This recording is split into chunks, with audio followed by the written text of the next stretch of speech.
Makiria ma ngari ngiri imwe nicireketie guikio ngono muthenya wa umuthi hindi ya birigisheni ire yanjiriirio ni kamiti ya kuramata maundu ma ukuui niyo NTSA manyitaniire na maabitha ugitiri guku bururi-ini na ni kurumirira wongerereku wa mitino barabara-ini. We started this exercise in February as a continuous joint engagement to support the National Police Service, to provide technical support and also support for data retrieval to ensure that safe roads are there.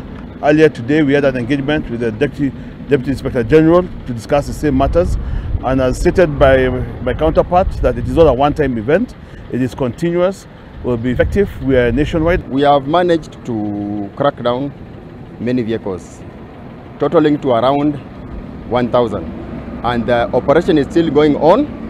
We want to sanitize our roads, and we know that it is high time we must value life.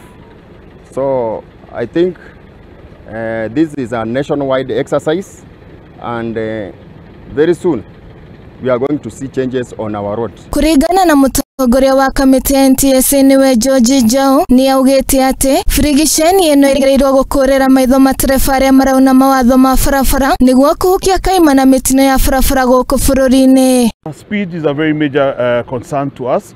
Lane indiscipline, overlapping, drunken driving as related earlier on by my counterpart, and roadworthiness of some of our vehicles, and more importantly, just reckless driving by our drivers from point A to point B.